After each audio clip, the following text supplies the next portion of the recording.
मेरे प्यारे देशवासियों,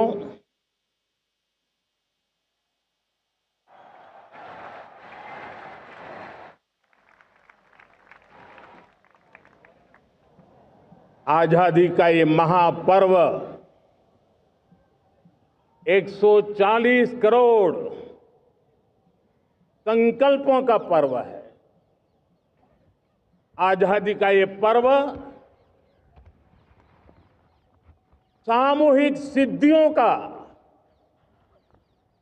गौरव का पल है। हर हृदय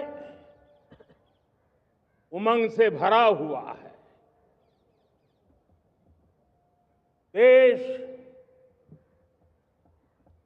एकता की भावना को निरंतर मजबूती दे रहा है। 140 करोड़ देशवासी आज तिरंगे के रंग में रंगे हैं। हर घर तिरंगा, भारत के हर कोने से, चाहे रेगिस्तान हो या हिमालय की चोटियां, समंदर के तट हो या घनी आबादी वाले क्षेत्र, हर तरफ से एक ही गुंज है, एक ही जयकारा है। हमारी प्राण से भी प्यारी मातृभूमि का जयगान है।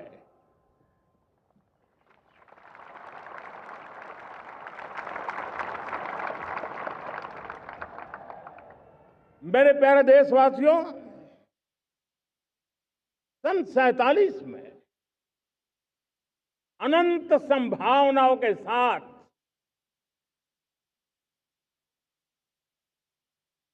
कोटि कोटि भुजाओं के सामर्थ्य के साथ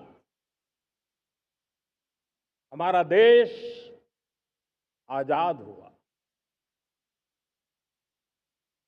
देश की आकांक्षाएं उड़ानें भर रही थी, लेकिन चुनौतियां उससे भी कुछ ज्यादा थी। पूज्य बापू के सिद्धांतों पर चलते हुए संविधान सभा के सदस्यों ने एक बहुत ही महत्वपूर्ण दायित्व निभाया। भारत का संविधान गत 75 वर्ष से एक प्रकाश स्तंभ बन करके हमें मार्ग दिखाता रहा है। भारत के संविधान निर्माता अनेक विद महापुरुष डॉक्टर राजेंद्र प्रसाद, बाबा साहब आंबेडकर, पंडित नेहरू, सरदार वल्लभ भाई पटेल, डॉक्टर सर्वपल्ली राधाकृष्णन जी, इतना ही नहीं, हमारी नारी शक्ति का भी योगदान कम नहीं था। हंसा मेहता जी, दाक्षायणी, वेलायुधन जैसी विदुषियों ने भी भारत के संविधान को सशक्त करने में अपनी भूमिका निभाई थी। आज लाल किले की प्राचीर से देश का मार्गदर्शन करने वाले, देश को दिशा देने वाला संविधान के निर्माताओं को आदरपूर्वक नमन करता हूं।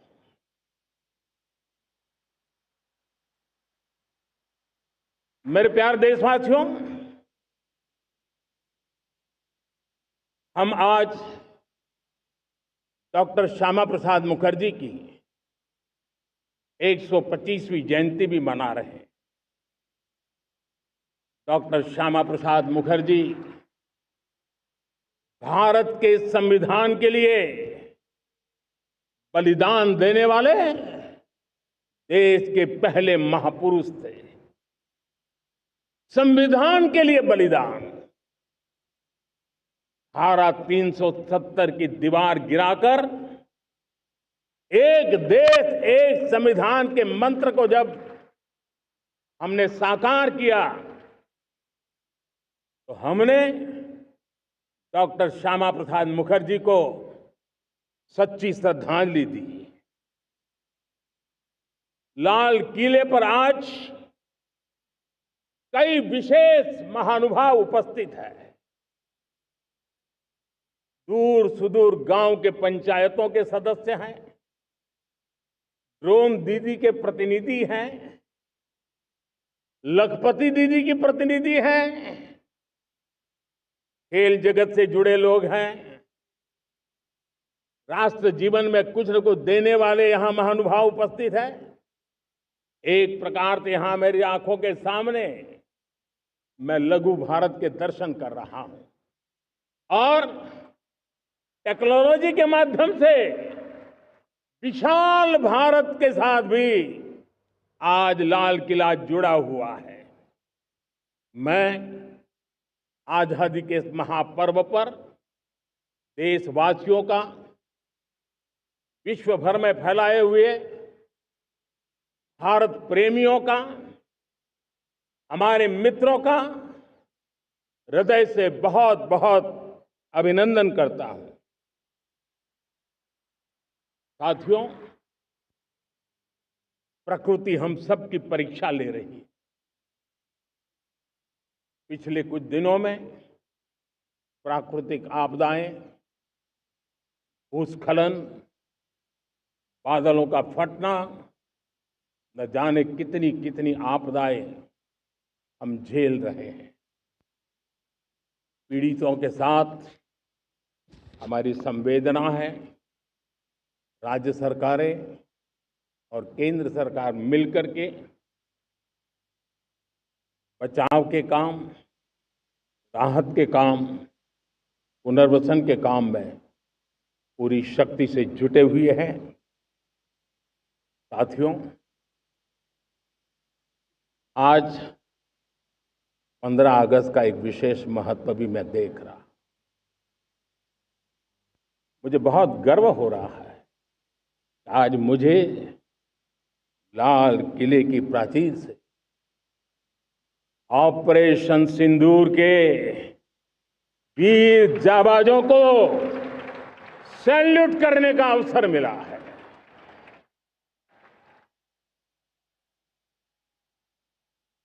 हमारे वीर जाबाज सैनिकों ने दुश्मनों को उनकी कल्पना से परे सजा दी है।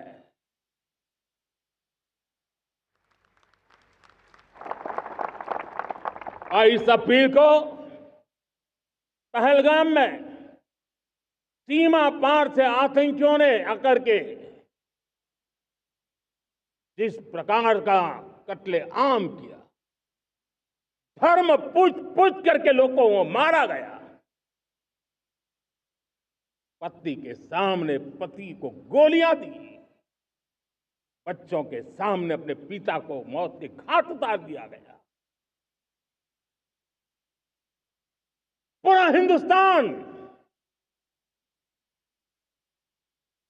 आक्रोश से भरा हुआ था। पूरा विश्व भी इस प्रकार से संहार से चौंक गया था। मेरे प्यारे देशवासियों, ऑपरेशन सिंदूर उसी आक्रोश की अभिव्यक्ति है।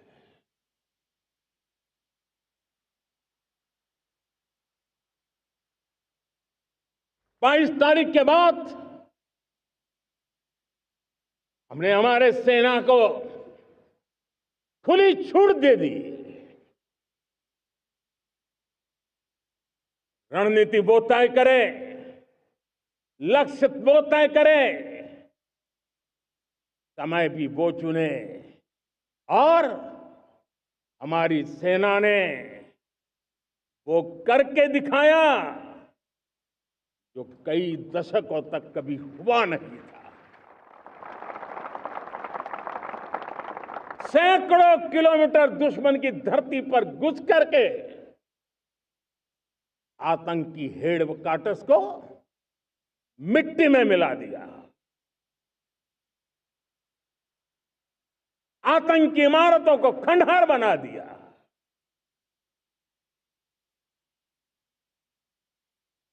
पाकिस्तान की नींद अभी भी उड़ी हुई है।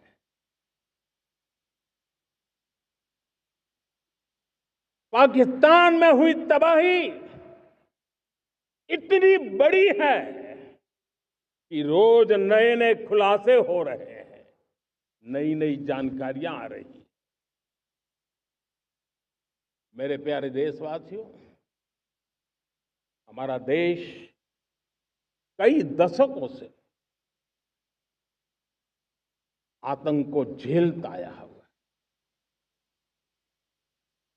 देश के सीने को छलनी कर दिया गया है। अब हमने एक न्यू नॉर्मल प्रस्थापित किया। आतंक को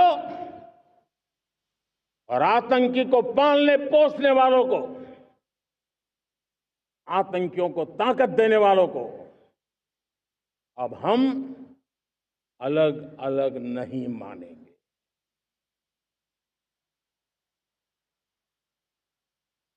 वो मानवता के समान दुश्मन है, उनके बीच कोई फर्क नहीं है। अब भारत ने तय कर लिया है कि न्यूक्लियर की धमकियों को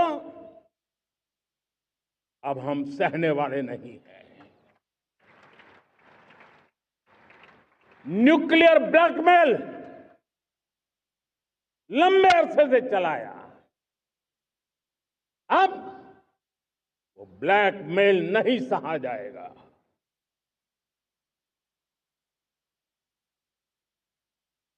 आगे भी अगर दुश्मनों ने ये कोशिश जारी रखी, हमारी सेना तय करेगी, सेना की शर्तों पर, सेना जो समय निर्धारित करे उस समय पर, सेना जो तौर तरीके तय करे उस तौर तरीके से, सेना जो लक्ष्य तय करे उस लक्ष्य को अब हम अमल में ला करके रहने वाले हैं। हम मुंह तोड़ जवाब देंगे। मेरे प्यारे देशवासियों, भारत ने तय कर लिया है, खून और पानी एक साथ नहीं बहेंगे।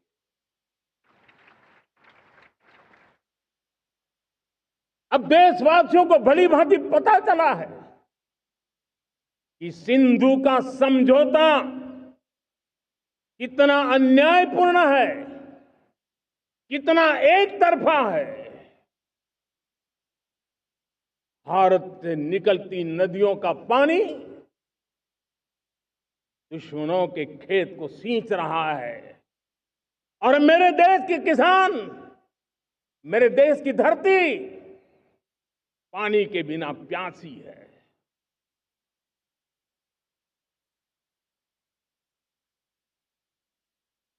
ये ऐसा समझौता था जिसने पिछले 7 दशक से मेरे देश के किसानों का अकल्पनीय नुकसान किया है।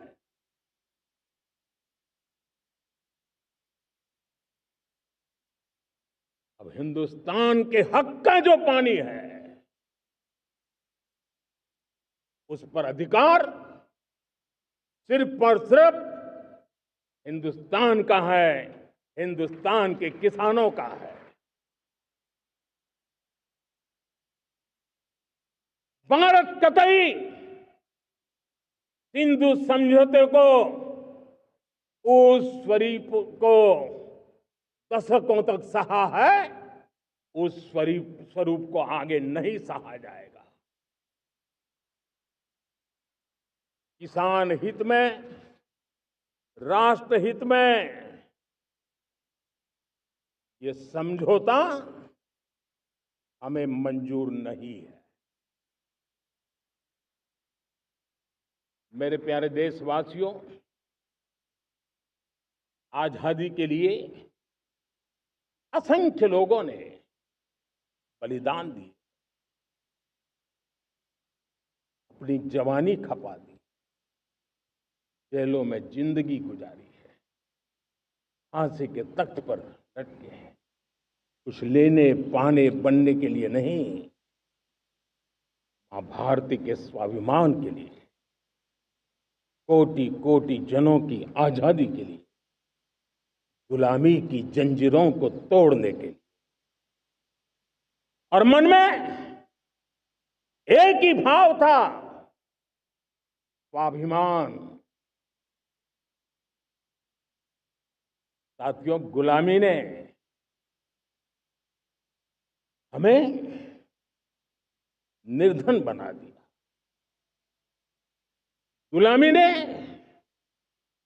हमें निर्भर भी बना दिया, औरों पर हमारी निर्भरता बढ़ती गई। हम सब जानते हैं, आजादी के बाद कोटि कोटि जनों के पेट भरना बड़ी चुनौती थी, लेकिन यही मेरे देश के किसान हैं जिन्होंने खून पसीना एक करके देश के अन्न के भंडार भर दिए।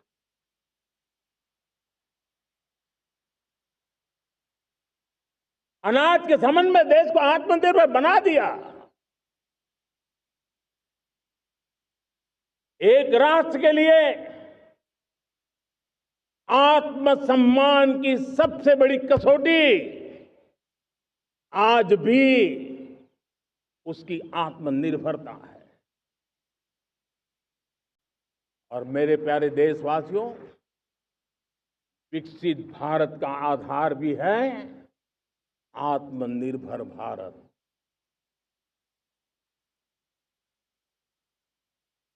जो दूसरों पर ज्यादा निर्भर रहता है, उसकी आजादी पर उतना ही बड़ा प्रश्न चिन्ह लग जाता है। और दुर्भाग्य तो तब बन जाता है जब निर्भरता की आदत लग जाए, पता ही ना चले हम कब आत्मनिर्भरता छोड़ रहे हैं और कब किसी के निर्भर हो जाते हैं। ये आदत खतरे से खाली नहीं है और इसलिए प्रतिपल जागरूक रहना पड़ता है आत्मनिर्भर होने के लिए। और मेरे प्यारे देशवासियों, आत्मनिर्भरता का नाता सिर्फ आयात और निर्यात, रुपये, पैसे, पाउंड, डॉलर यहां तक सीमित नहीं है। इतना सीमित अर्थ उसका नहीं है।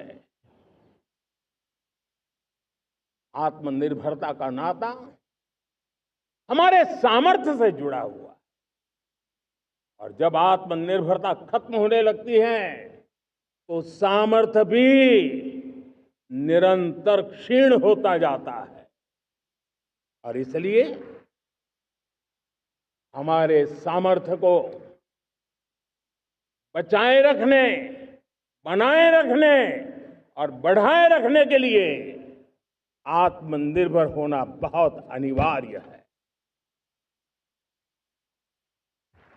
साथियों, हमने ऑपरेशन सिंदूर में देखा है मेड इन इंडिया की कमाल क्या थी। दुश्मन को पता तक न चला कि कौन से शस्त्रास्त्र है, ये कौन सा सामर्थ्य है जो पलक भर में उनको नष्ट कर रहा है। सोचिए, अगर हम आत्मनिर्भर होते न होते तो क्या ऑपरेशन सिंदूर इतनी त्वरित गति से हम कर पाते? पता नहीं कौन सप्लाई देगा नहीं देगा, साजो सामान मिलेगा नहीं मिलेगा, इसी की चिंता बनी रहती। लेकिन हमें मेड इन इंडिया की शक्ति हमारे हाथ में थी, सेना के हाथ में थी। इसलिए बिना चिंता, बिना रुकावट, बिना हिचकिचाहट हमारी सेना अपना पराक्रम करती रही। और ये पिछले 10 साल से लगातार डिफेंस के क्षेत्र में आत्मनिर्भरता पर हम एक मिशन लेकर के चले हैं, उसके नतीजे आज नजर आ रहे हैं।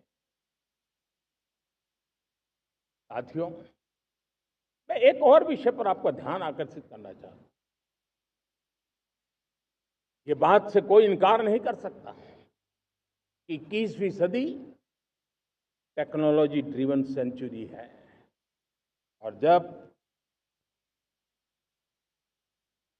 टेक्नोलॉजी ड्रिवन है और इतिहास की तरफ नजर करें तो पता है, इतिहास गवाह है, जिन जिन देशों ने टेक्नोलॉजी में महारत हासिल की, वो देश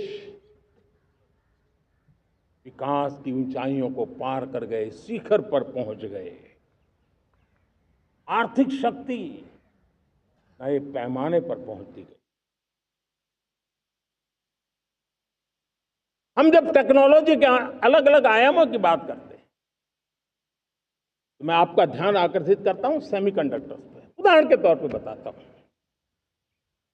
मैं यहां लाल किले से किसी सरकार की आलोचना करने के लिए खड़ा नहीं हुआ और नहीं मैं करना चाहता, लेकिन देश की युवा पीढ़ी को जानकारी होना भी उतना जरूरी है। हमारे देश में 50-60 साल पहले सेमीकंडक्टर को लेकर के फाइलें शुरू हुई। 50-60 साल पहले फैक्ट्री का विचार चालू हुआ। आप मेरे नौजवानों जानकर के हैरान हो जाएंगे, आज सेमीकंडक्टर जो पूरी दुनिया की एक ताकत बन गया है, 50-60 साल पहले वो विचार, वो फाइलें अटक गई, लटक गई, अटक गई। सेमीकंडक्टर के विचार की ही भ्रूण हत्या हो गई। 50-60 साल गवा दिए। हमारे बाद कई देश सेमीकंडक्टर में आज महारत हासिल करके दुनिया में अपनी ताकत को प्रस्थापित कर रहे हैं। साथियों, आज हमने उस बोझ से मुक्त होकर के मिशन मोड में सेमीकंडक्टर के काम को आगे बढ़ाया। 6 अलग अलग सेमीकंडक्टर के यूनिट्स जमीन पर उतर रहे हैं। 4 नए यूनिट्स को हमने ऑलरेडी हरी झंडी दिखा दी है, ग्रीन सिग्नल दे दिया है। और देशवासियों और मेरे खास करके नौजवानों और विश्व भर में भारत की टेक्नोलॉजी की ताकत को समझने वाले लोगों को भी कहना चाहूंगा, इसी वर्ष के अंत तक मेड इन इंडिया, भारत की बनी हुई, भारत में बनी हुई, भारत के लोगों द्वारा बनी हुई मेड इन इंडिया चिप्स बाजार में आ जाएगी।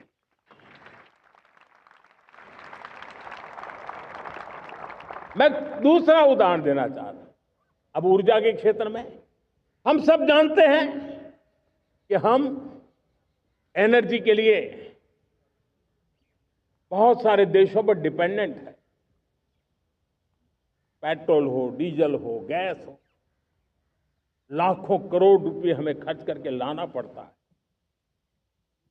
हमें इस संकट से देश को आत्मनिर्भर बनाना, ऊर्जा में आत्मनिर्भर बनाना बहुत जरूरी है। हमने बीड़ा उठाया और आज 11 वर्ष में सोलर एनर्जी 30 गुना बढ़ चुकी है। हम नए नए डैम बना रहे हैं ताकि हाइड्रो का विस्तार हो और हमें क्लीन एनर्जी की उपलब्ध हो। भारत मिशन ग्रीन हाइड्रोजन लेकर के आज हजारों करोड़ रुपए इन्वेस्ट कर रहा है। भविष्य की ऊर्जा को ध्यान में रख करके, ऊर्जा के क्षेत्रों को ध्यान में रख करके भारत न्यूक्लियर एनर्जी पर भी बहुत बड़े इनिशिएटिव ले रहा है। न्यूक्लियर एनर्जी में 10 नए न्यूक्लियर रिएक्टर तेजी से काम कर रहे हैं। 2047 तक, जो कि हमने विकसित भारत का लक्ष्य तय किया है, जब देश की आजादी के 100 साल होंगे, हम परमाणु ऊर्जा क्षमता 10 गुना से भी अधिक बढ़ाने का संकल्प लेकर के आगे बढ़ रहे हैं। मेरे प्यारे देशवासियों, रिफॉर्म एक निरंतर प्रक्रिया है। समयानुकूल परिस्थिति के अनुसार रिफॉर्म करते जाना होता है। हम न्यूक्लियर एनर्जी के क्षेत्र में बहुत बड़े रिफॉर्म लेकर के आए। अब हमने प्राइवेट सेक्टर के लिए भी परमाणु ऊर्जा को उसके द्वार खोल दिए हैं। हम शक्ति को जोड़ना चाहते। मेरे प्यारे देशवासियों, दुनिया जब आज ग्लोबल वार्मिंग को लिए चिंता करती है, तब मैं विश्व को भी बताना चाहता हूं कि भारत ने तय किया था कि हम 2030 तक क्लीन एनर्जी भारत में 50% पहुंचा देंगे। ये लक्ष्य हमारा 2030 तक था।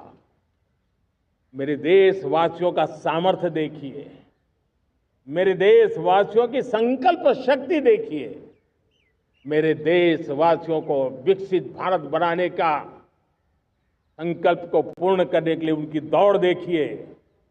हमने जो लक्ष्य 2030 में तय किया था, वो 50% क्लीन एनर्जी का लक्ष्य 2025 में हमने कर लिया। 5 साल पहले हमने अचीव कर लिया, क्योंकि विश्व के प्रति भी हम उतने ही संवेदनशील हैं, प्रकृति के प्रति भी उतने ही हम जिम्मेवार लोग हैं। मेरे प्यारे देशवासियों, बजट का बहुत बड़ा हिस्सा ये पेट्रोल, डीजल, गैस, इन सबको लाने के लिए खर्च होता था। लाखों करोड़ रुपए चले जाते थे। अगर हम ऊर्जा में डिपेंडेंट न होते, तो वो धन मेरे देश के नौजवानों के भविष्य के लिए काम आता। वो धन मेरे देश के गरीबों को गरीबी के खिलाफ लड़ाई लड़ने में काम आता। वो धन मेरे देश के किसानों के कल्याण में काम आता। वो धन मेरे देश के गांव की परिस्थिति को पलटने के लिए काम आता। लेकिन हमें विदेशों को देना पड़ रहा। अब हम आत्मनिर्भर बनने की दिशा में काम कर रहे हैं। देश को विकसित बनाने के लिए हम अब समुद्र मंथन की तरफ भी जा रहे हैं। हमारे समुद्र के मंथन को आगे बढ़ाते हुए हम समुद्र के भीतर के तेल के भंडार, गैस के भंडार, उसको खोजने की दिशा में एक मिशन मोड में काम करना चाहते हैं। और इसलिए भारत ने national deep water exploration mission शुरू करने जा रहा है। ये ऊर्जा इंडिपेंडेंट बनने के लिए ये हमारी महत्वपूर्ण घोषणा है। मेरे प्यारे देशवासियों, आज पूरा विश्व क्रिटिकल मिनरल को लेकर के बहुत ही सतर्क हो गया है। उसके सामर्थ्य को लोग भली भांति समझने लगे हैं। कल तक जिस तरफ ज्यादा ध्यान नहीं था, वो आज सेंटर स्टेज पे है। हमारे लिए भी क्रिटिकल मिनरल्स में आत्मनिर्भरता बहुत अनिवार्य है। एनर्जी का सेक्टर हो, इंडस्ट्री का सेक्टर हो, रक्षा क्षेत्र हो, टेक्नोलॉजी के हर क्षेत्र हो, आज क्रिटिकल मिनरल्स की टेक्नोलॉजी के अंदर बहुत अहम भूमिका है। और इसलिए नेशनल क्रिटिकल मिशन हमने लॉन्च किया है। 1200 से अधिक स्थानों पर खोज का अभियान चल रहा है और हम क्रिटिकल मिनरल में भी आत्मनिर्भर बनने की दिशा में आगे बढ़ रहे हैं। मेरे प्यारे देशवासियों, स्पेस सेक्टर का कमाल तो हर देशवासी देख रहा, गर्व से भर जा रहा। और हमारे group captain Shubhanshu Shukla space station से लौट चुके हैं और आने वाले कुछ दिनों में वो भारत भी आ रहे हैं। हम स्पेस में भी अपने दम पर आत्मनिर्भर भारत गगनयान की तैयारी कर रहे हैं। हम अपने बलबूते पर हमारा अपना स्पेस स्टेशन बनाने की दिशा में हम काम कर रहे हैं। और पिछले दिनों स्पेस में जो रिफॉर्म किए गए, मुझे बहुत गर्व हो रहा है। मेरे देश के 300 से ज्यादा स्टार्टअप्स आप सिर्फ और सिर्फ स्पेस सेक्टर में काम कर रहे हैं और उन 300 स्टार्टअप में हजारों नौजवान पूरे सामर्थ्य के साथ जुटे हैं। ये है मेरे देश के नौजवानों की ताकत और ये है हमारे देश के नौजवानों के प्रति विश्वास। मेरे प्यारे देशवासियों, 140 करोड़ भारतवासी 2047 में जब आजादी के 100 साल होंगे, विकसित भारत के संकल्प को परिपूर्ण करने के लिए पूरी ताकत से जुटे हैं। इस संकल्प की पूर्ति के लिए भारत आज हर सेक्टर में आधुनिक इकोसिस्टम तैयार कर रहा है और आधुनिक इकोसिस्टम हर क्षेत्र में हमारे देश को आत्मनिर्भर बनाएगा। आज मेरा लाल किले की प्राचीर से मेरे देश के युवा वैज्ञानिकों को, मेरे टैलेंटेड यूथ को, मेरे इंजीनियर्स को और प्रोफेशनल्स को और सरकार के हर विभागों को भी मेरा आह्वान है, क्या हमारा अपना made in India fighter jets के लिए जेट इंजन हमारा होना चाहिए कि नहीं होना चाहिए?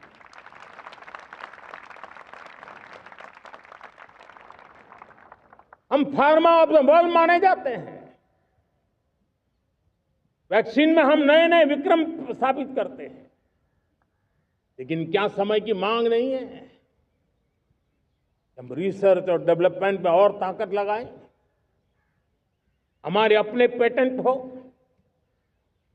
हमारी अपनी बनाई हुई मानव जात के कल्याण की सस्ते से सस्ती और सबसे कारगर नई नई दवाइयों की शोध हो, हर संकट में साइड इफेक्ट के बिना मानव जात के कल्याण में काम आए। बायो 3 पॉलिसी भारत सरकार ने बनाई है। मैं देश के नौजवानों को कहता हूं, आइए बायो 3 पॉलिसी का अध्ययन करके अब कदम उठाइए। देश का भाग्य बदलना है, आपका सहयोग चाहिए। मेरे प्यारे देशवासियों, आज आईटी का युग है, डेटा की ताकत है। क्या समय की मांग नहीं है?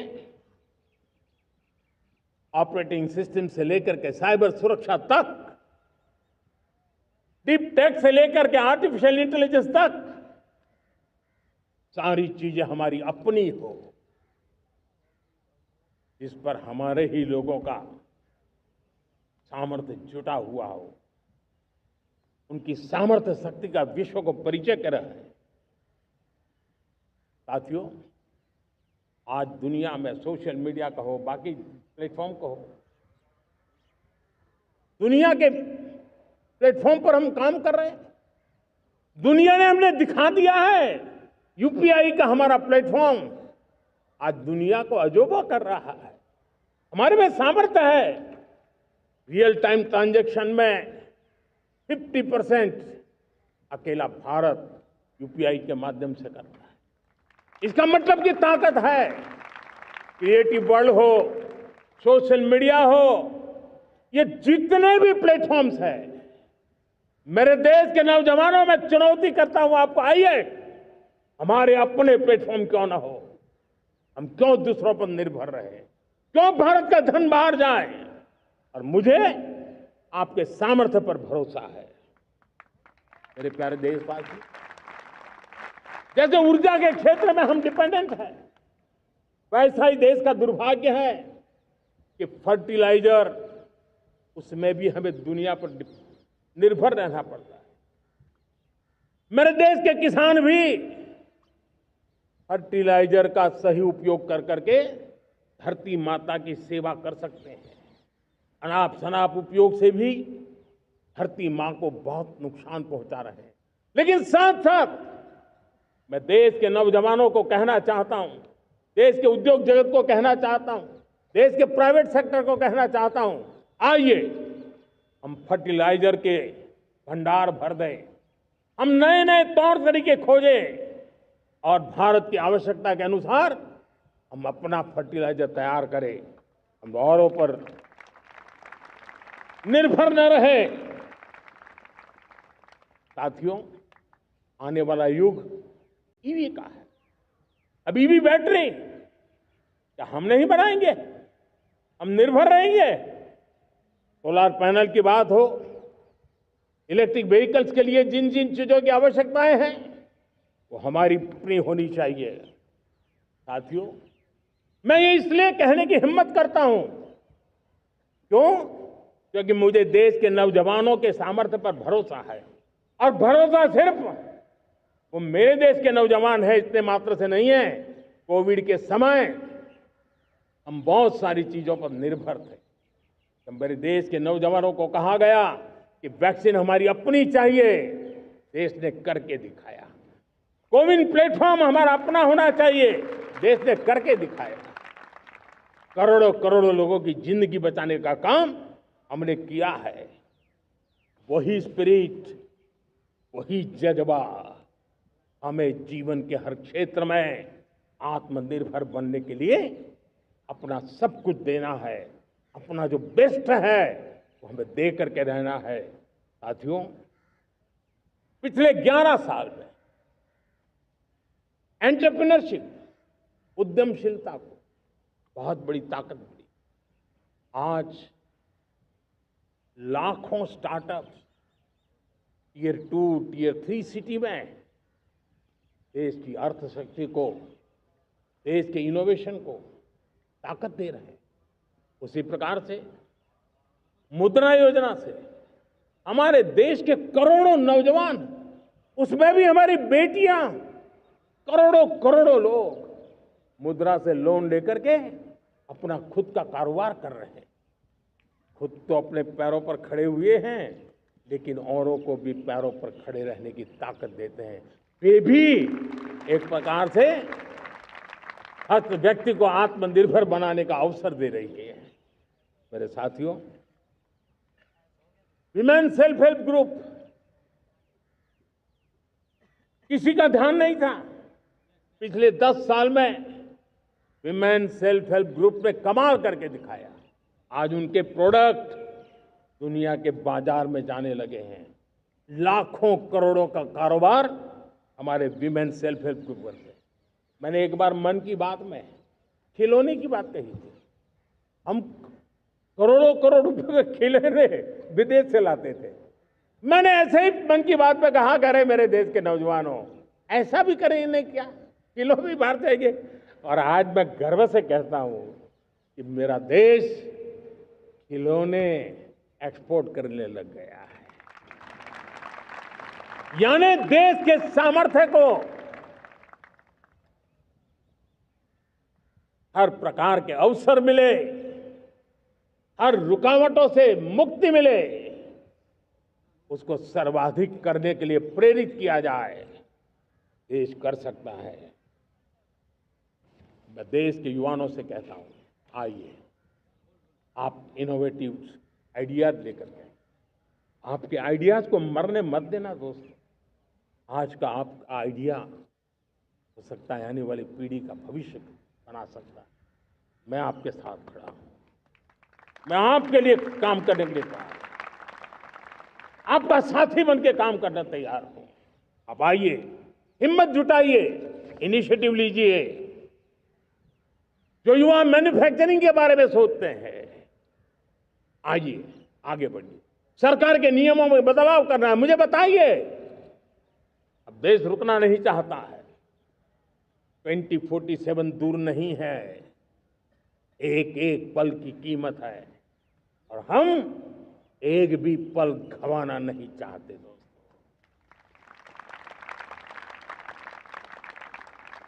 साथियों, ये आगे बढ़ने का अवसर है,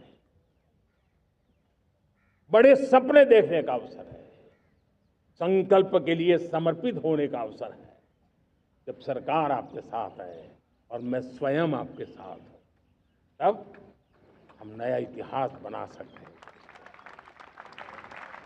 साथियों, आज नेशनल मैन्युफैक्चरिंग मिशन पर बहुत तेजी से काम हो रहा है। हमारे एमएसएमईज, उसका लोहा दुनिया मानती है। ये दुनिया में बड़ी बड़ी चीजें बनती है ना, कुछ न कुछ तो औजार हमारे देश के एमएसएमईज के द्वारा जाते हैं, बड़े गर्व के साथ जाते हैं। लेकिन हम कॉम्प्रिहेंसिव इंटीग्रेटेड विकास की राह पर जाना चाहते हैं और इसलिए उनकी शक्ति बढ़े। और उसमें भी मैंने पहले एक बार लाल किले से कहा था, जीरो डिफेक्ट जीरो इफेक्ट। आज कहना चाहता हूं कि हमें विश्व बाजार में अपने सामर्थ्य का लोहा मनवाना है, तो हमें क्वालिटी में निरंतर नई ऊंचाइयों को पार करना। दुनिया क्वालिटी को स्वीकार करती है, हमारी गुणवत्ता सबसे ज्यादा हो और सरकार के भी प्रयास हो, रॉ मटेरियल की भी उपलब्धि हो, हमारी प्रोडक्शन की कॉस्ट कैसे कम हो, हम उसमें दम रह रहे। और साथियों, हम सभी जो उत्पादन के क्षेत्र में लगे हैं, उन सब का मंत्र होना चाहिए, दाम कम लेकिन दम ज्यादा। हमारी हर प्रोडक्ट का दम ज्यादा हो लेकिन दाम कम हो। इस भाव को लेकर के हमें आगे बढ़ना है। मेरे प्यारे देशवासियों, आजादी के लिए अनगिनत लोगों ने बलिदान दिए हैं। मैंने पहले भी कहा, जवानी खपा दी, फांसी पे लटक गए। क्यों? स्वतंत्र भारत के लिए। 75-100 साल पहले का वो कालखंड याद कीजिए। पूरा देश स्वतंत्र भारत के मंत्र को लेकर के जीता था। आज समय की मांग है, स्वतंत्र भारत का मंत्र लेकर के जीने वालों ने हमें स्वतंत्र भारत दिया। आज 140 करोड़ देशवासियों का एक ही मंत्र होना चाहिए, समृद्ध भारत।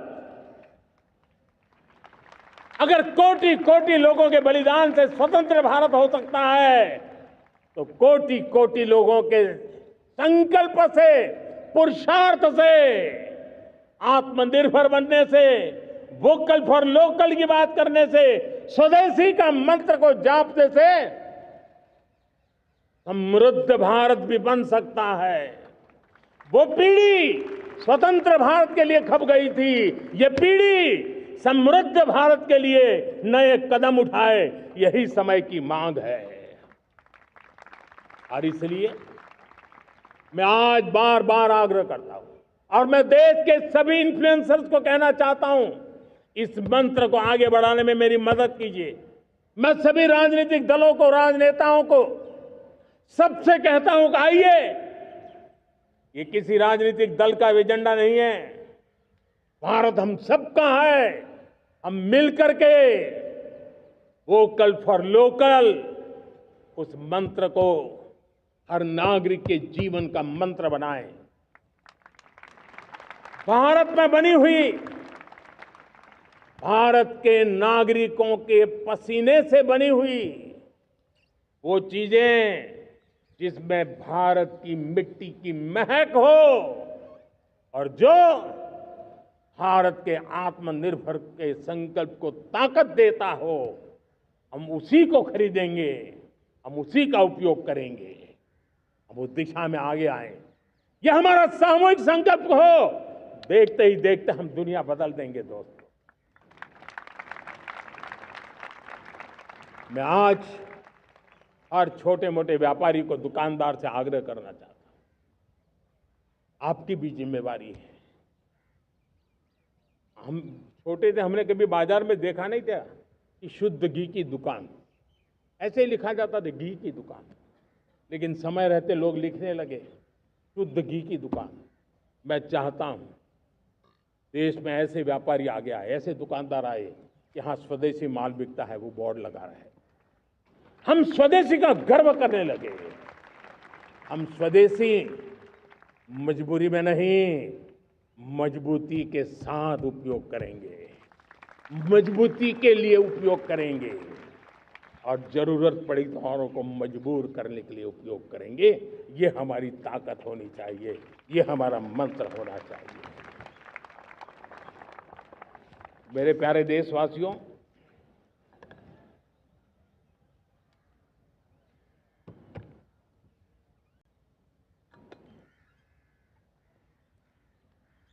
मुझे बहुत लंबे समय से सरकार में काम करने का अवसर मिला। मैंने कई सारे उतार चढ़ाव देखे हैं, सरकारों की मुसीबतों से भी मैं परिचित हूं, व्यवस्थाओं की मर्यादाओं से भी परिचित हूं। लेकिन उसके बावजूद भी हमारी जिम्मेवारी है कि हम किसी की लकीर को छोटी करने में अपनी ताकत बर्बाद न करें। मैं बड़े अनुभव से कहता हूं, किसी दूसरे की लकीर छोटी करने के लिए अपनी ऊर्जा हमें नहीं खपानी है। हमें पूरी ऊर्जा के साथ हमारी लकीर को लंबा करना है।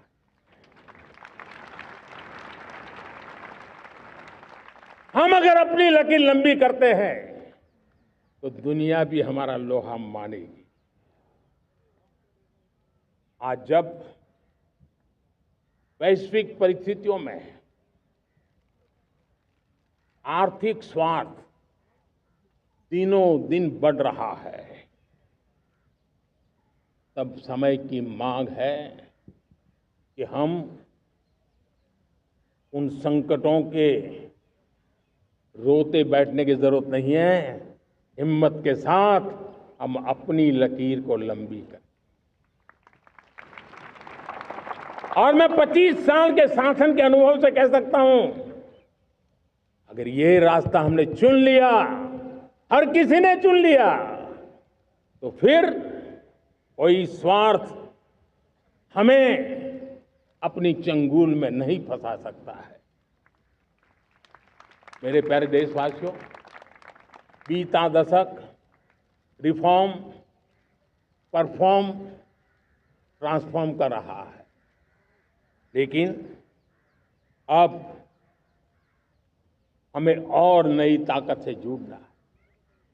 पिछले दिनों हमने कई रिफॉर्म्स किए, एफडीआई हो, इंश्योरेंस कंपनी की बात हो, विश्व की यूनिवर्सिटीज को भारत के अंदर स्थान देने की बात हो, कई रिफॉर्म्स किए हैं। 40,000 से ज्यादा अनावश्यक कंप्लायंसेस को हमने खत्म किया है। इतना ही नहीं, 1500 से अधिक पुराने कानून जो बाबा आदम के जमाने के थे, उन सबको हमने खत्म कर दिया है। हमने दर्जनों कानूनों को सरल करने के लिए संसद में जाकर के जनता के हितों को सर्वोपरि रख करके बदलाव किए हैं। इस बार भी हो हल्ला के बीच लोगों तक बात पहुंची नहीं होगी, लेकिन एक बहुत बड़ा रिफॉर्म इनकम टैक्स एक्ट में हुआ है। करीब 280 से ज्यादा धाराएं हमने समाप्त करने का निर्णय किया है। और साथियों, सिर्फ आर्थिक मोर्चे पर ही रिफॉर्म नहीं, हमने नागरिक के जीवन को भी आसान बनाने के लिए रिफॉर्म किए। इनकम टैक्स रिफंड की बात हो, रिफॉर्म का परिणाम है। फेसलेस असेसमेंट की बात हो, रिफॉर्म का परिणाम है। 12 लाख तक आज इनकम टैक्स से मुक्ति दे देना, देश का जो भविष्य बनाने में उत्सुक है ऐसा मेरा मध्यम वर्ग का परिवार आज फूला नहीं समा रहा है। कभी किसी ने सोचा नहीं था कि 12 लाख रुपए तक का इनकम टैक्स पर जीरो कर दिया जाएगा। आज कर लिया है। जब देश का सामर्थ्य बढ़ता है तो देशवासियों को लाभ मिलता है। अंग्रेजों के जमाने से दंड संहिता में हम दबे पड़े थे, दंड का भय दिखा करके जीवन चल रहा था। 75 साल आजादी के ऐसे ही गए। हमने दंड संहिता को खत्म कर दिया, न्याय संहिता को ले आए हैं। न्याय संहिता में भारत के नागरिक के प्रति विश्वास का भाव है। भारत के नागरिक के अंदर अपनेपन का भाव है, संवेदनशीलताओं से भरा हुआ है। हमने रिफॉर्म की यात्रा को तेज करने के लिए बीड़ा उठाया। हम बहुत तेजी से आगे बढ़ना चाहते हैं। मैं चाहता हूं देशवासियों, देश के लिए कर रहा हूं, मैं मेरे लिए नहीं कर रहा हूं, किसी का बुरा करने के लिए नहीं कर रहा हूं। मेरे राजनीतिक दल, मेरे प्रतिस्पर्धी साथी भी देश की इस उज्जवल भविष्य के लिए आगे आए, हमारा साथ दे। स्ट्रक्चरल रिफॉर्म्स की बात हो, रेगुलेटरी रिफॉर्म्स की बात हो, पॉलिसी रिफॉर्म की चर्चा हो, प्रोसेस रिफॉर्म की चर्चा हो, प्रोसीड्यूरल रिफॉर्म्स करने की जरूरत हो, हर प्रकार के रिफॉर्म्स ये आज हमने मकसद बना करके चले हैं। और मेरे प्यारे देशवासियों, नेक्स्ट जनरेशन रिफॉर्म्स के लिए हमें एक टास्क फोर्स गठित करने का निर्णय किया है। ये टास्क फोर्स समय सीमा में इस काम को पूरा करे। वर्तमान नियम, कानून, नीतियां, रीतियां 21वीं सदी के अनुकूल, वैश्विक वातावरण में अनुकूल और भारत को 2047 में विकसित राष्ट्र बनाने के संदर्भ में नए सिरे से तैयार हो और उसका समय सीमा में अपना कार्य पूरा करने के लिए इस टास्क फोर्स की रचना की है। साथियों, ये रिफॉर्म के कारण जो नए लोग अपना भविष्य बनाने चाहते हैं उनको तो हिम्मत मिलेगी। हमारे स्टार्टअप्स हो, हमारे लघु उद्योग हो, हमारे गृह उद्योग हो, उन लोग उद्यमियों को उनकी कंप्लायंस कॉस्ट बहुत कम हो जाएगी और उसके कारण उनको एक नई ताकत मिलेगी। जो एक्सपोर्ट की दुनिया में उनको लॉजिस्टिक सपोर्ट के कारण, व्यवस्थाओं में बदलाव के कारण उनको एक बहुत बड़ी ताकत मिलेगी। साथियों, ऐसे ऐसे कानून है हमारे देश में, छोटी छोटी चीजों के लिए जेल में डालने के कानून है। आप हैरान हो जाएंगे, किसी ने नजर नहीं डाली। मैं पीछे लगा हूं, ये मेरे देश के नागरिकों को जेल में बंद करने वाले जो अनावश्यक कानून है वो खत्म होने चाहिए। हम संसद में पहले भी बिल लाए थे, इस बार भी लेके आए हैं। साथियों, इस दिवाली में आपकी डबल दिवाली का काम मैं करने वाला हूं। इस दिवाली में आपको एक बहुत बड़ा तोहफा देशवासियों को मिलने वाला है। पिछले 8 साल से हमने जीएसटी का बहुत बड़ा रिफॉर्म किया। पूरे देश में टैक्स के बर्डन को कम किया, टैक्स की व्यवस्थाओं को सरल किया और 8 साल के बाद समय की मांग है कि हम एक बार उसको रिव्यू करें। हमने एक हाई पावर कमेटी को बिठा करके रिव्यू शुरू किया, राज्यों से भी विचार विमर्श किया और मेरे प्यारे देशवासियों, हम नेक्स्ट जनरेशन जीएसटी रिफॉर्म्स लेकर के आ रहे हैं। ये दिवाली के अंदर आपके लिए तोहफा बन जाएंगे। सामान्य मानवीय की जरूरतों के टैक्स भारी मात्रा में कम कर दिए जाएंगे। बहुत बड़ी सुविधा बढ़ेगी। हमारे एमएसएमई, हमारे लघु उद्यमी, इनको बहुत बड़ा लाभ मिलेगा। रोजमर्रा की चीजें बहुत सस्ती हो जाएगी और उससे इकोनॉमी को भी एक नया बल मिलने वाला है। मेरे प्यारे देशवासियों, आज देश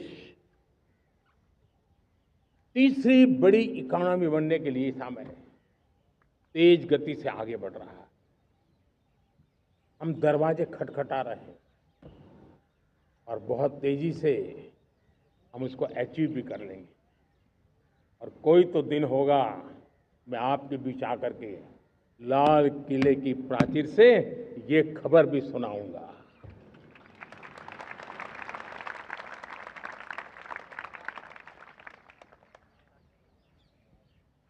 आज भारत की अर्थव्यवस्था और आर्थिक स्थिति को लेकर पूरी दुनिया आश्वस्त है।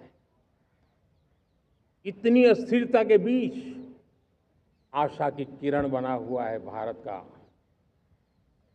फाइनेंशियल डिसिप्लिन, भारत की फाइनेंस की ऊर्जा। संकट के घेरे में जब अर्थव्यवस्था पड़ी हुई है, तब भारत ही उसे बाहर निकलेगा, ये भरोसा दुनिया में पनपा है। आज इन्फ्लेशन कंट्रोल में है, फॉरेन एक्सचेंज रिजर्व हमारे बहुत मजबूत है, हमारे मैक्रो इकोनॉमिक इंडिकेटर्स बहुत मजबूत है। ग्लोबल रेटिंग एजेंसी भी लगातार भारत की सराहना करती हैं। भारत की अर्थव्यवस्था पर ज़्यादा से ज़्यादा विश्वास व्यक्त कर रही है। ये बढ़ती हुई अर्थव्यवस्था का लाभ मेरे देश के गरीबों को मिले, मेरे देश के किसानों को मिले, मेरे देश की नारी शक्ति को मिले, मेरे देश के मध्यम वर्ग को मिले, मेरे देश की विकास धारा को ताकत देने वाला बने। उस दिशा में हम नए नए प्रयास करें। आज युवाओं के लिए नए नए सेक्टर्स में हमारे नौजवानों के लिए अवसर बन रहे हैं। स्किल डेवलपमेंट, स्वरोजगार, बड़ी बड़ी कंपनियों में इंटर्नशिप, इस पर एक बहुत बड़े स्तर पर अभियान चल रहा है। और इसलिए देश के नौजवानों, आज मैं आपके लिए भी एक खुश खबर लेकर के आया। मेरे देश के नौजवानों के लिए आया। आज 15 अगस्त है। आज 15 अगस्त के ही दिन मेरे देश के युवाओं के लिए 1 लाख करोड़ रुपए की योजना हम चालू कर रहे हैं, लागू कर रहे हैं। आज से प्रधानमंत्री विकसित भारत रोजगार योजना आज ही 15 अगस्त को लागू हो रही है। ये आपके लिए बहुत खुशखबरी है। इस योजना के तहत निजी क्षेत्र में पहली नौकरी पाने वाले नौजवान को, बेटे बेटी को 15,000 रुपया सरकार की तरफ से दिए जाएंगे। कंपनियों को भी नए रोजगार देने के अवसर जो भी ज्यादा जुटाएगा, उनको भी प्रोत्साहन राशि दी जाएगी। प्रधानमंत्री विकसित भारत रोजगार योजना करीब करीब 3.5 करोड़ नौजवानों को रोजगार के नए अवसर बनाएगी। मैं सभी नौजवानों को इसके लिए बहुत बहुत बधाई देता हूं। मेरे प्यारे देशवासियों, आज भारत में नारी शक्ति का लोहा हर कोई मानने लगा। बढ़ती इकोनॉमी की लाभार्थी हमारी नारी है, लेकिन बढ़ती इकोनॉमी को गति देने में भी हमारी नारी का बहुत बड़ा योगदान भी, हमारी मातृशक्ति का योगदान है, हमारी स्त्री शक्ति का योगदान है। स्टार्टअप से लेकर स्पेस सेक्टर तक हमारी बेटियां छाई हुई हैं, खेल के मैदान में छाई हुई हैं, फौज में चमक रही है। आज गर्व के साथ नारी कंधे से कंधा मिला करके देश की विकास यात्रा में भागीदार हो रही। देश गर्व से भर गया जब एनडीए की विमेन कैडेट्स उनका पहला पास आउट हुआ था। पूरा देश गर्व से भर गया था। सारे टीवी चैनल उसी के पीछे लगे हुए थे। कितने बड़े गौरव की पल थी। Self help group, 10 crore self help group की बहनें क्या कमाल कर रही है। नमो ड्रोन दीदी नारी शक्ति की एक नई पहचान बनी। गांव में मुझे एक बहन मिली, वो कहती मुझे अब तो गांव वाले पायलट कह करके बुलाते हैं। बड़े गर्व से कह रहे हैं। ज्यादा पढ़ी लिखी नहीं थी, लेकिन उसका रतबा पैदा हुआ है। साथियों, हमने 3 करोड़ महिलाओं को लखपति दीदी बनाने का संकल्प लिया था। 3 करोड़। और मुझे आज संतोष है कि हम तेज गति से काम कर रहे हैं। समय से पहले 3 करोड़ का लक्ष्य पार कर लेंगे। और आज मैं खुशी से देश को बताना चाहता हूं कि मेरे नारी शक्ति का सामर्थ्य देखिए। देखते ही देखते 2 करोड़ महिलाएं लखपति दीदी बन चुकी है। आज कुछ लखपति दीदी हमारे सामने बैठी है। ये है मेरे सामर्थ्य। और मेरा विश्वास है दोस्तों, भारत की विकास यात्रा में उनकी भागीदारी बढ़ने वाली। मेरे प्यारे देशवासियों, मेरे देश के किसानों का भारत की अर्थव्यवस्था में बहुत बड़ा योगदान है। भारत के किसानों की मेहनत रंग ला रही है। पिछले साल अनाज के उत्पादन में मेरे देश के किसानों ने के पुराने सारे विक्रम तोड़ दिए। ये सामर्थ्य है मेरे देश का। उतनी ही जमीन, लेकिन व्यवस्थाएं बदली, पानी पहुंचने लगा, अच्छे सीड्स मिलने लगे, किसानों को अच्छी सुविधाएं मिलने लगी, तो वो अपना सामर्थ्य देश के लिए बढ़ा रहा है। आज भारत दूध, दाल, जूट जैसे उत्पादन में नंबर 1 है दुनिया में। आज दुनिया का दूसरा सबसे बड़ा फिश प्रोड्यूसर। मेरे मछुआरा भाई बहनों की ताकत देखिए। फिश प्रोड्यूशन में दुनिया में हम दूसरे नंबर पर पहुंच चुके हैं। आज भारत चावल, गेहूं, फल और सब्जी के उत्पादन में भी दुनिया में दूसरे नंबर पर पहुंच चुका है। साथियों, आपको खुशी होगी, मेरे देश के किसान जो पैदावार देते हैं, आज वो उत्पादन दुनिया के बाजार में पहुंच रहा है।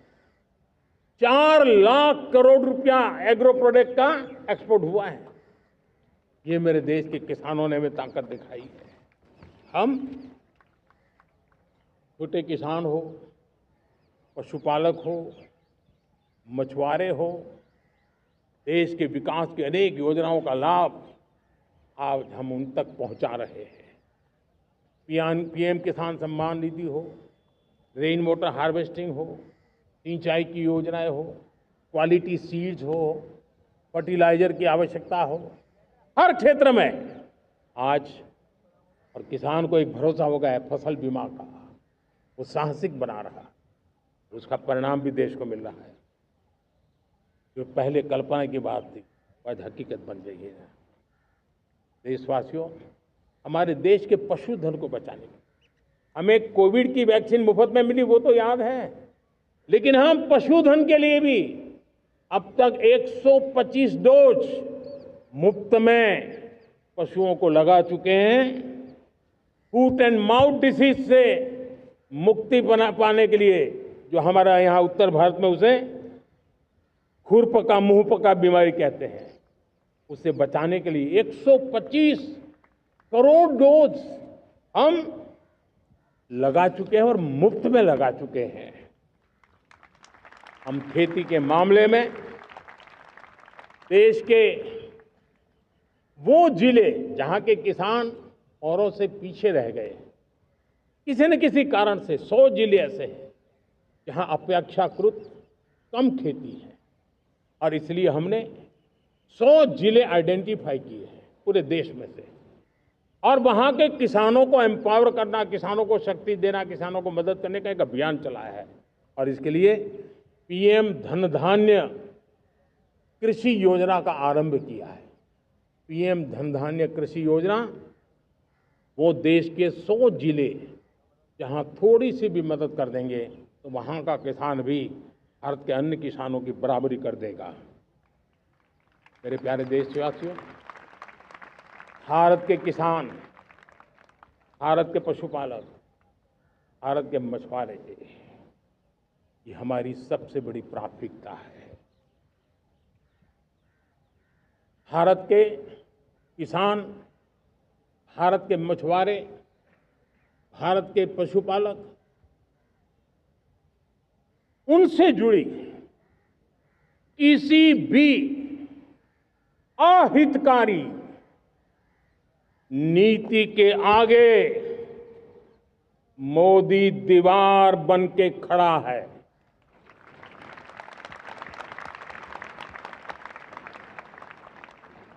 भारत अपने किसानों, अपने पशुपालकों, अपने मछुआरों के संबंध में कभी भी कोई समझौता नहीं स्वीकार करेगा।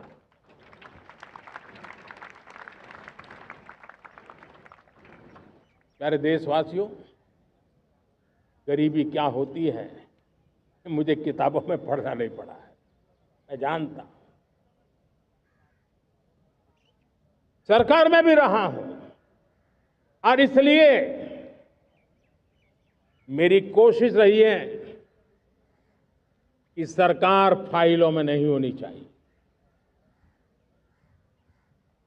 सरकार देश के नागरिकों की लाइफ में होनी चाहिए। दलित हो, पीड़ित हो, शोषित हो, वंचित हो, उनके लिए सकारात्मक रूप से सरकारें प्रोएक्टिव हो, सरकारें प्रो पीपल हो, उस दिशा में हम निरंतर प्रयास कर रहे हैं। समाज के हर जरूरत व्यक्ति के लिए, कुछ लोगों को लगता है कि सरकार की योजनाएं पहले भी आती, जी नहीं, हम सरकार की योजनाओं को जमीन पर उतार रहे हैं, सैचुरेशन पर बल देते हैं। और सामाजिक न्याय का अगर कोई सच्चा एजुकेशन है तो सैचुरेशन में है, जिसमें कोई हकदार छूटे नहीं, हकदार के घर तक सरकार जाए और उसे अपना हक की चीजें मिले, उसके लिए हम काम कर रहे हैं। जनधन अकाउंट जब खोले गए ना, वो सिर्फ बैंक का अकाउंट था ऐसा नहीं है, उसे एक स्वाभिमान मिला था कि बैंक के दरवाजे मेरे लिए भी खुलते हैं, मैं भी बैंक के दरवाजे में जाकर के टेबल पे हाथ रख करके बात कर सकता हूं। ये विश्वास हमने जगाया है। आयुष्मान भारत ने बीमारी को सहने की आदत से मुक्ति दिलाने का और उनको अच्छे स्वास्थ्य के लिए मदद करने का काम और जब हम वरिष्ठ नागरिकों को 5 लाख रुपए से ज्यादा मदद कर करके उनके आरोग्य की चिंता करते हैं, आज पीएम आवास 4 करोड़ गरीबों को घर मिलना मतलब जिंदगी के नए सपने वहां सजते हैं। वो सिर्फ 4 दीवारें नहीं है दोस्तों। रेहड़ी पटरी वालों के लिए पीएम स्वनिधि योजना, जो कभी ब्याज के चक्कर में फंसा रहता था, आज पीएम स्वनिधि से रेहड़ी पटरी वाला भी, और आपने देखा वो यूपीआई से पैसे लेता है, यूपीआई से पैसे देता है। ये बदलाव आखिरी व्यक्ति तक चिंता लोगों की लाइफ में सरकार होनी चाहिए।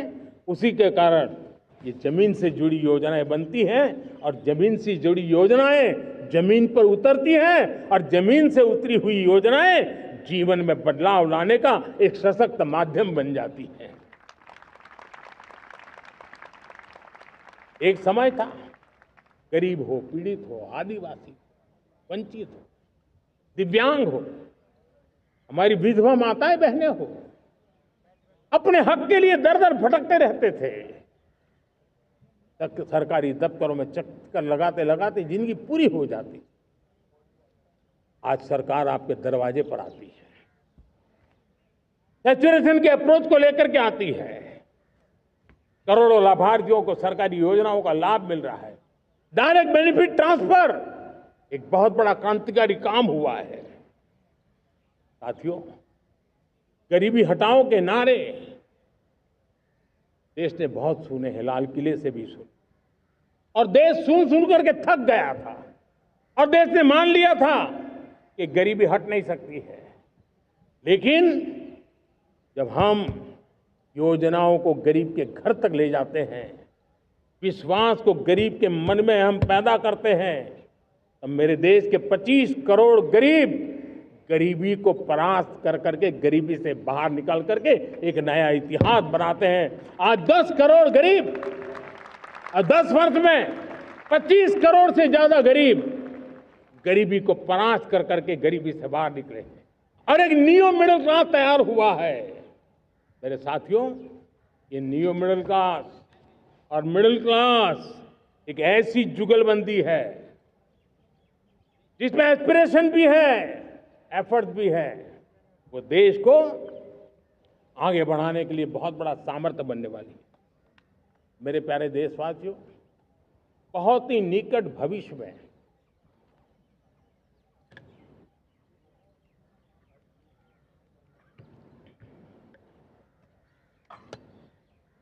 मेरे प्यारे देशवासियों, बहुत ही निकट भविष्य में महान समाज सुधारक महात्मा ज्योतिबा फुले जी की 200वीं जयंती आ रही है। हम उस जयंती के समारोह शुरू करने जा रहे हैं और महात्मा ज्योतिबा फुले के सिद्धांत, उन्होंने जो मंत्र दिए, उसमें हमारे लिए प्रेरणा है। पिछड़े को प्राथमिकता, पिछड़े को प्राथमिकता देते हुए हम परिवर्तन की ऊंचाइयों को प्राप्त करना चाहते हैं। हम इसके लिए परिश्रम की पराकाष्ठा करना चाहते हैं। हम पारदर्शी नीतियों के द्वारा पिछड़ों को प्राथमिकता, ये हम धरती पर उतारना चाहते हैं, हर पिछड़े के जीवन में उतारना चाहते हैं।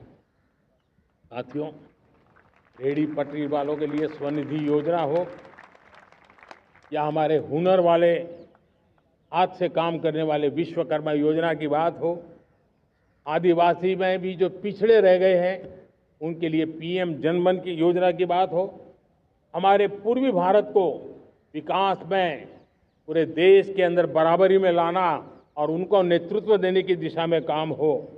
हम सिर्फ समाज पिछड़े हो उनकी चिंता तक अटकने वाले नहीं है। जो क्षेत्र पिछड़े हैं उनको भी हम प्राथमिकता देना चाहते हैं। जो जिले पिछड़े रहे हैं हम उनको प्राथमिकता देना चाहते हैं। जो ब्लॉक पिछड़े रहे हैं उनको प्राथमिकता देना चाहते हैं। हमने 100 एस्पिरेशनल डिस्ट्रिक्ट, 500 एस्पिरेशनल ब्लॉक, उसी मिशन में काम किया है। हमने पूर्वी भारत के विकास के लिए हजारों करोड़ रुपए के इंफ्रास्ट्रक्चर के प्रोजेक्ट को बल दिया है। हमने पूर्वी भारत के जीवन को बदल करके देश की विकास यात्रा में भागीदार बनने का। मेरे प्यारे देशवासियों, जीवन हर क्षेत्र में विकास होना चाहिए। विकास के लिए खेल का भी महत्व होता है। और मुझे खुशी है कि एक जमाना था जहाँ बच्चे खेल में अगर समय लगाते हैं तो माँ बाप ज़्यादा पसंद नहीं करते थे। आज एकदम से उलट गया है। अगर बच्चे खेलकूद में आगे आते हैं, रुचि लेते हैं, तो माँ बाप गर्व से भर जाते हैं। मैं इसे एक शुभ संकेत मानता हूँ। मेरे देश के परिवार के अंदर खेल को प्रोत्साहन का वातावरण मैं देखता हूँ, मेरा मन गर्व से भर जाता है। मैं इसे देश के भविष्य के लिए बहुत शुभ संकेत मानता हूँ। और साथियों, इस खेल को बढ़ावा देने के लिए हमने नेशनल स्पोर्ट्स पॉलिसी, कई दशकों के बाद हम देश में खेलो भारत नीति को लेकर के आए हैं, ताकि एक खेल जगत का सर्वांगीण विकास का प्रयास हो। स्कूल से लेकर के ओलंपिक तक हम एक पूरा इकोसिस्टम डेवलप करना चाहते हैं, चाहे कोचिंग की व्यवस्था हो, फिटनेस की बात हो, खेल के मैदान हो, खेल की व्यवस्थाएं हो, खेल के लिए आवश्यक साधन हो, लघु उद्योगों को भी खेल के साधन बनाने में मदद करने की बात हो। यानी एक प्रकार से पूरा इकोसिस्टम हम दूर दराज के बच्चों तक पहुंचाना चाहते हैं। लेकिन साथियों, जब मैं फिटनेस की बात करता हूं, जब मैं खेलकूद की बात करता हूं, तो मैं एक चिंता भी आपके सामने रखना चाहता हूं। हमारे देश के हर परिवार को चिंता करनी चाहिए। मोटापा हमारे देश के लिए बहुत बड़ा संकट बनता जा रहा है। आने वाले वर्षों में लोग, जो पंडित लोग हैं वो कहते हैं, जो जानकार लोग कहते हैं, हर तीसरे व्यक्ति में एक व्यक्ति मोटापे का शिकार होगा। हमें मोटापे से बचना है, ओबेसिटी से बचना है। और इसलिए मैंने बाकी सब करना पड़ेगा, लेकिन एक छोटा सा सुझाव दिया था कि परिवार तय करे कि जब खाने का तेल घर में आएगा 10% कम ही आएगा और 10% कम ही उपयोग करेंगे, और हम ओबेसिटी के खिलाफ लड़ाई को जीतने की दिशा में हम अपना योगदान देंगे।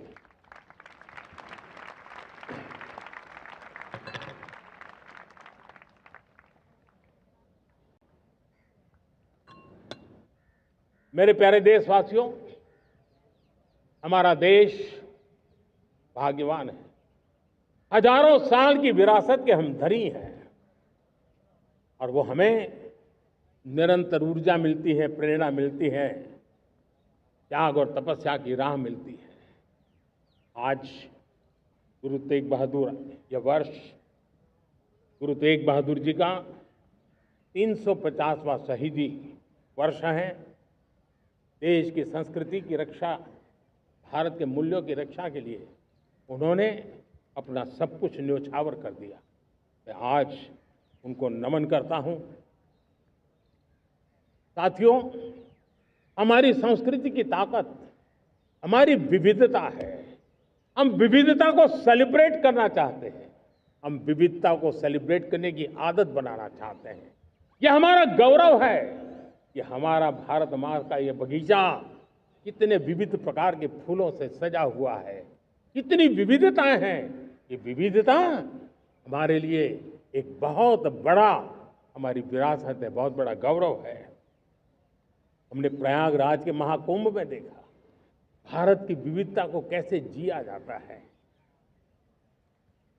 एक स्थान पर करोड़ों लोग, एक ही भाव, एक ही प्राण, एक ही प्रयास, दुनिया के लिए बहुत बड़ा अजूबा है। महाकुंभ की वो सफलता भारत की एकता की, भारत के सामर्थ्य की दुहाई देती है।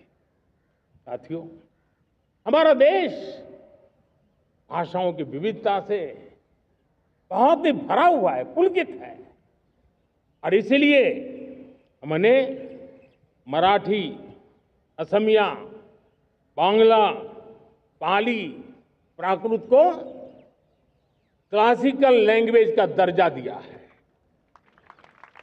और मेरा मत है हमारी भाषाएं जितनी विकसित होगी, हमारी सभी भाषाएं जितनी समृद्ध होगी, हमारे नॉलेज के सिस्टम को भी उतना ही बल मिलने वाला है।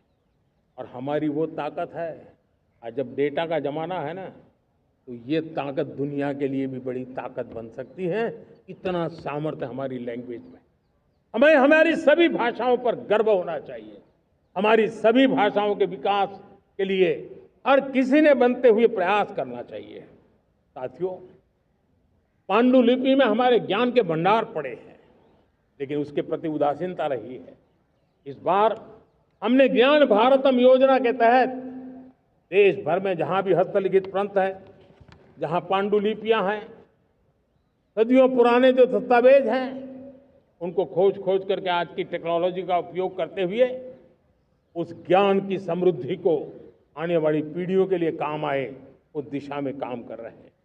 मेरे प्यारे देशवासियों, हमारा स्पष्ट मत है, यह देश सिर्फ सरकारें नहीं बनाती है, ये देश राज सत्ता पर विराजमान लोग ही नहीं बनाते हैं, ये देश शासन की धुरा संभालने वाले नहीं बनाते हैं।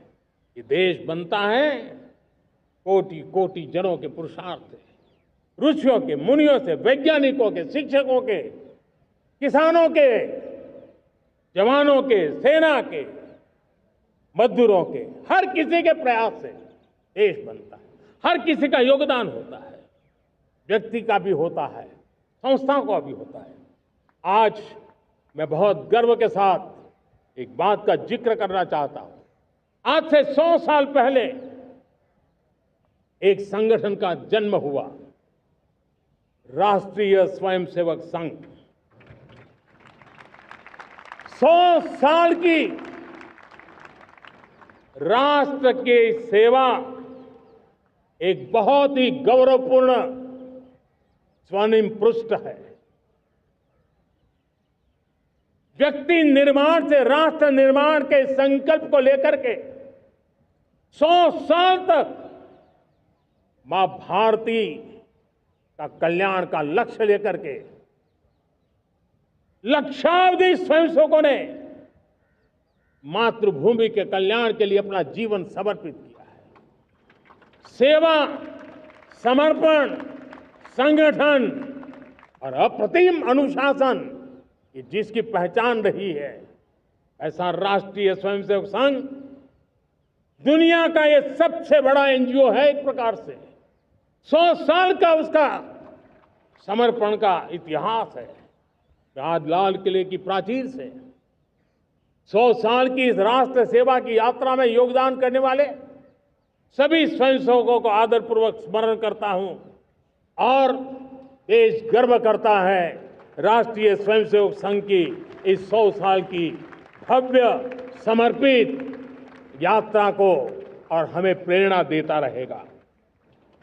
मेरे प्यारे देशवासियों, हम समृद्धि की ओर जा रहे हैं, लेकिन समृद्धि का रास्ता सुरक्षा से गुजरता है। पिछले 11 वर्षों में राष्ट्र सुरक्षा, राष्ट्र रक्षा, राष्ट्र के नागरिकों की रक्षा, इन सभी मोर्चों पर हमने पूरे समर्पण भाव से काम किया है। हम बदलाव लाने में सफल हुए हैं। यह देश जानता है कि हमारे देश का बहुत बड़ा जनजातीय क्षेत्र नक्सलवाद की चपेट में, माओवाद की चपेट में पिछले कई दशकों से लहूलुहान हो चुका था। सबसे ज्यादा नुकसान मेरे आदिवासी परिवारों को हुआ। आदिवासी माताओं बहनों ने अपने सपने के होनहार बच्चों को खो दिया। नौजवान बेटे गलत रास्ते पर खींच लिए गए, भटकाए गए, उनकी जीवन को तबाह कर दिया गया। हमने फौलादी हाथ से काम लिया। एक समय था, कभी 125 से ज्यादा जिलों में नक्सलवाद अपनी जड़ें जमा चुका था। माओवाद की चंगुल में हमारे जनजातीय क्षेत्र, हमारे जनजातीय नौजवान फंसे हुए थे और आज 125 जिलों में से कम होते होते हम 20 पर ले आए हैं। उन जनजातीय समाज की सबसे बड़ी हमने सेवा की है। और आप देखिए, एक जमाना था जब बस्तर को याद करते ही माओवाद, नक्सलवाद, बम बंदूक की आवाज सुनाई देती थी। उसी बस्तर में माओवाद नक्सल से मुक्त होने के बाद जब बस्तर के नौजवान ओलंपिक करते हैं, हजारों नौजवान भारत माता की जय बोल करके खेल के मैदान में उतरते हैं, पूरा वातावरण उत्साह से भर जाता है। ये बदलाव देश देख रहा है। जो क्षेत्र कभी रेड कॉरिडोर के रूप में जाने जाते थे, वो आज विकास के ग्रीन कॉरिडोर बन रहे हैं। साथियों, हमारे लिए गर्व की बात है, भारत के नक्शे में जिन क्षेत्रों को लहूलुहान कर दिया गया था, लाल रंग से रंग दिया गया था, हमने वहां संविधान, कानून और विकास का तिरंगा फहरा दिया है। मेरे प्यारे देशवासियों, ये भगवान बिरसा मुंडा की 150वीं जयंती का अवसर है। तब इन जनजातीय क्षेत्रों को नक्सल से मुक्त कर करके, मेरे जनजातीय परिवार के नौजवानों की जिंदगी बचा करके हमने भगवान बिरसा मुंडा को एक सच्ची श्रद्धांजलि दी है।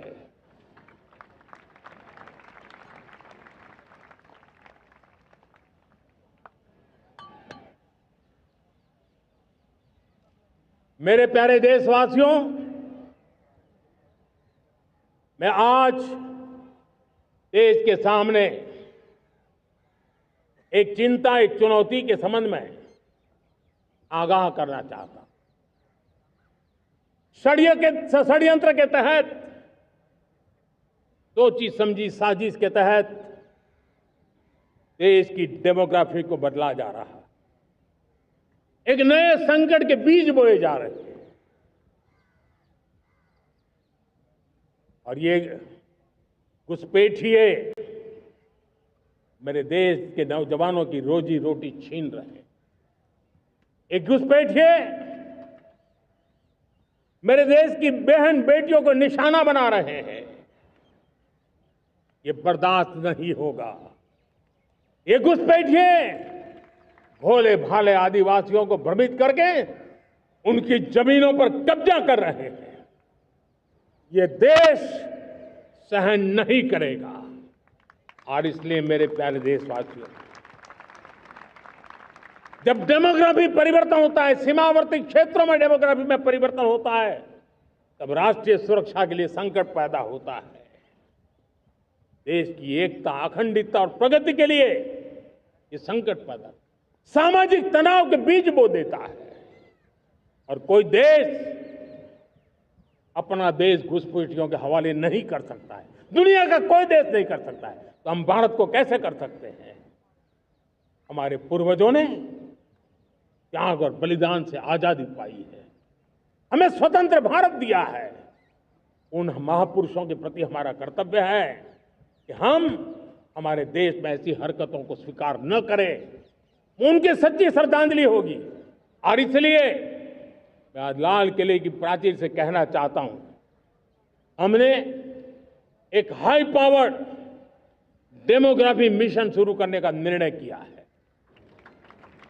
ये मिशन, इस मिशन के द्वारा ये जो भीषण संकट नजर आ रहा है, भारत पे मंडरा रहा है जो संकट है, उसको निपटाने के लिए तय समय में सुविचारित, सुनिश्चित रूप से अपने कार्य को करेगा।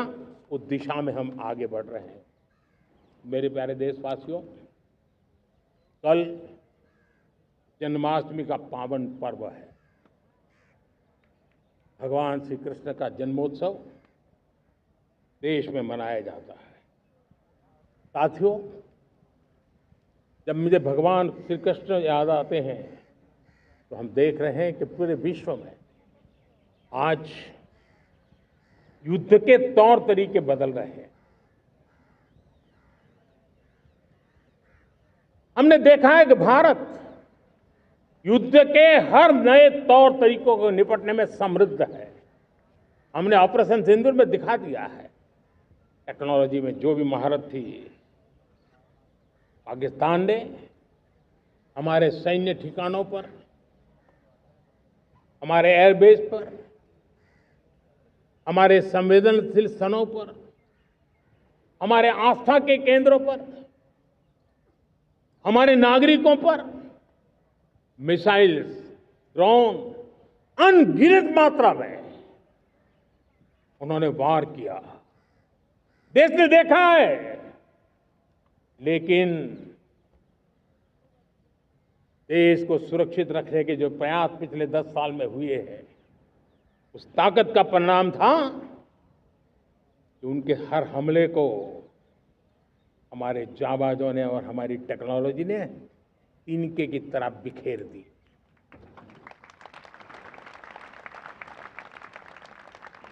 रत्ती भर नुकसान नहीं कर पाए। और इसलिए जब युद्ध के मैदान में टेक्नोलॉजी का विस्तार हो रहा है, टेक्नोलॉजी हावी हो रही है, तब राष्ट्र की रक्षा के लिए, देश के नागरिकों की सुरक्षा के लिए हमें भी, हमने जो आज महारत पाई है, वो महारत का और विस्तार करने की जरूरत है। हमने आज जो महारत पाई है, उसको लगातार अपग्रेड करते रहने की आवश्यकता है। और इसलिए साथियों, मैंने एक संकल्प लिया है, मुझे आपके आशीर्वाद चाहिए, कोटि कोटि देशवासियों के आशीर्वाद चाहिए। क्योंकि समृद्धि कितनी ही क्यों न हो, अगर सुरक्षा के प्रति उदासीनता बरतते हैं तो समृद्धि भी किसी काम की नहीं रहती। और इसलिए सुरक्षा का महत्व बहुत बड़ा है। और इसलिए मैं आज लाल किले की प्राचीर से कह रहा हूं, आने वाले 10 साल में 2035 तक राष्ट्र के सभी महत्वपूर्ण स्थलों, जिनमें सामरिक के साथ साथ सिविलियन क्षेत्र भी शामिल है, जैसे अस्पताल हो, रेलवे हो, जो भी आस्था के केंद्र हो, उन्हें टेक्नोलॉजी के नए प्लेटफॉर्म द्वारा पूरी तरह सुरक्षा का कवच दिया जाएगा। ये सुरक्षा का कवच लगातार विस्तार होता जाए, देश का हर नागरिक सुरक्षित महसूस करे। किसी भी प्रकार की टेक्नोलॉजी हम पर वार करने आ जाए, हमारी टेक्नोलॉजी उससे बेहतर सिद्ध हो। और इसलिए आने वाले 10 साल 2035 तक मैं ये राष्ट्रीय सुरक्षा कवच का विस्तार करना चाहता हूं, मजबूती देना चाहता हूं, आधुनिक बनाना चाहता हूं। और इसलिए भगवान श्री कृष्ण से प्रेरणा पाकर के हमने श्री कृष्ण का जो सुदर्शन चक्र था, उस सुदर्शन चक्र की राह को चुना है। आप में से बहुत लोगों को याद होगा, जब महाभारत की लड़ाई चल रही थी, श्री कृष्ण ने अपने सुदर्शन चक्र से सूर्य के प्रकाश को रोक दिया था और दिन में ही अंधेरा कर दिया था। सूर्य प्रकाश को सुदर्शन चक्र से रोक दिया था। और तब अर्जुन ने जो शपथ ली थी जयद्रथ का वध करने की, उस प्रतिज्ञा को अर्जुन पूर्ण कर पाए थे। वो सुदर्शन चक्र के पराक्रम और रणनीति का परिणाम था। अब देश सुदर्शन चक्र मिशन लॉन्च करेगा।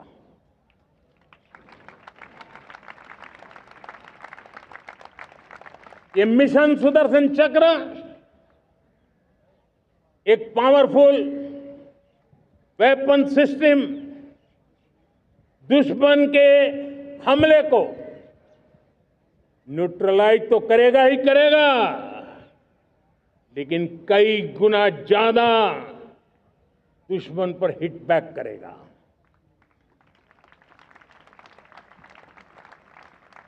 हमने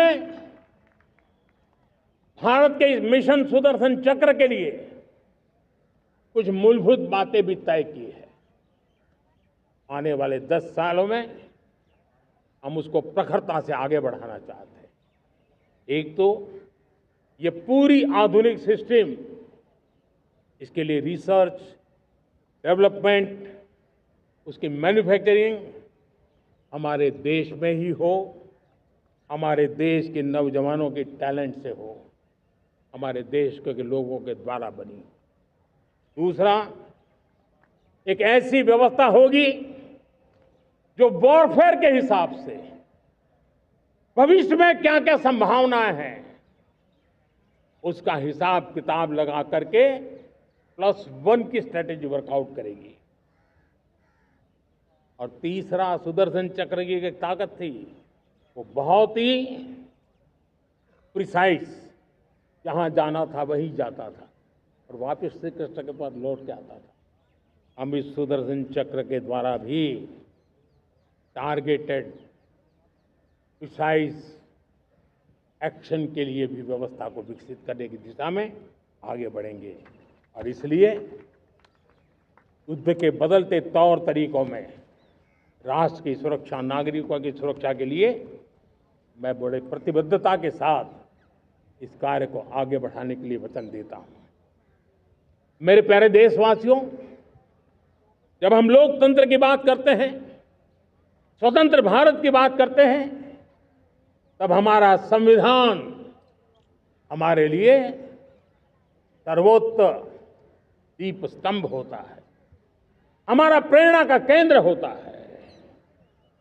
लेकिन आज से 50 साल पहले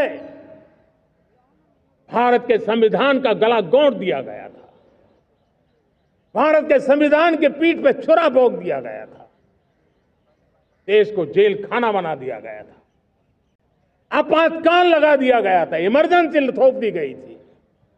इमरजेंसी के 50 साल हो रहे। देश की किसी भी पीढ़ी ने संविधान की हत्या के इस पाप को कभी भूलना नहीं चाहिए। संविधान की हत्या करने वाले पापियों को नहीं भूलना चाहिए। और हमें भारत के संविधान के प्रति अपने समर्पण को और मजबूती देते आगे बढ़ना चाहिए। वो हमारी प्रेरणा है। मेरे प्यारे देशवासियों, मैंने इसी लाल किले से पंच प्रण की बात कही थी। मैं आज लाल किले से फिर से एक बार मेरे देशवासियों का पुनः स्मरण जरूर करना चाहता हूं।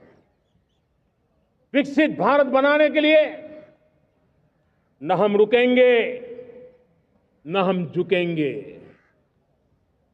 हम परिश्रम की पराकाष्ठा करते रहेंगे और अपनी आंखों के सामने 2047 में विकसित भारत बना करके रहेंगे।